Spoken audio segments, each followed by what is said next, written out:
Dr. Vignesh, first things first, I think, you've got a 100-year-old legacy, right?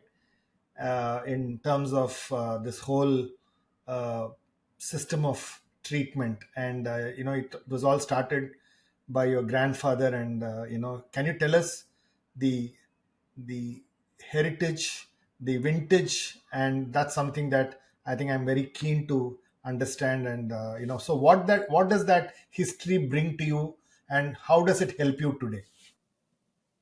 So in the 19 early 1920, I mean it was 1921, so a few years before that, the then Maharaja of Cochin, so he saw that there are a lot of good Ayurvedic clinics and Vaidyas in those, at that time they were Vaidyas. So there were a lot of Vaidyas practicing in Malabar region, that is northern Kerala. So at that time, he said, okay, it's time that we also have such institutes in near the part of Cochin Trichur region, which is the Kochi Maharaja. Uh, he's the 15th Maharaja at that time. So, and he initiated with few people who are quite enterprising. One of them, my great grandfather and his two cousin brothers. All three of them started this institute called Sitaram Ayurveda. And not only that, in Thrissur is also like a epicenter of, you'll see a lot of Ayurvedic manufacturing units, hospitals, which is quite well known. It's considered to be the capital of Ayurveda in Kerala, actually. So that is where it started, and then it continued in the family, and to have a business sustained for more than 100 years. Maybe it didn't grow big, but it did sustain for more than 100 years, and over 700 employees are working, doctors, therapists, people who are cultivating the herbs, sourcing it from the local areas. Directly and indirect jobs are being provided, and it's a small institute, but it's a very fulfilling mission that this institute is continuing.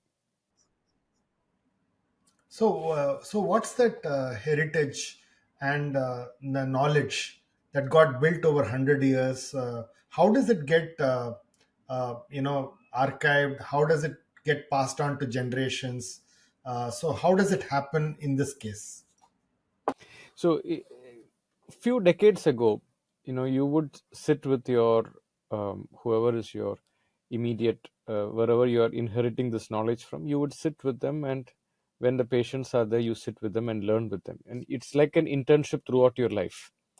So during my childhood days, after my school, I would spend time with my father, and I'll be in the backyard of the pharmacy where you'll see a lot of herbs, and sometimes some herbs are not tasty, but sometimes you'll see a lot of jaggery there because it's also mixed.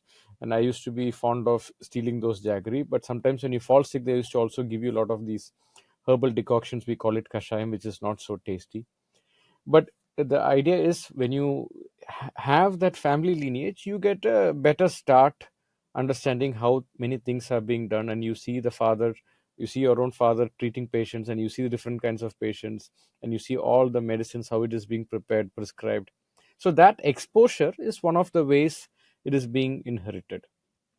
But today, however, after the late the 19th century, I mean, sorry, the late 20th century, now institutionalized way of teaching has become the norm. So you need to go to a college and get that studies done. You go to we have this course called Bachelor of Ayurvedic Medicine and Surgery, which is for 5.5 years of course, and now we have a uh, centralized university called Kerala University of Health Sciences, which is approving that. So now that is how most of the Ayurvedic doctors are. I personally, me and my father, we went to a college to study that. But before that, it was all of a you see and do, and it comes with a lot of learning. And they would have gone to a guru and learnt it from there.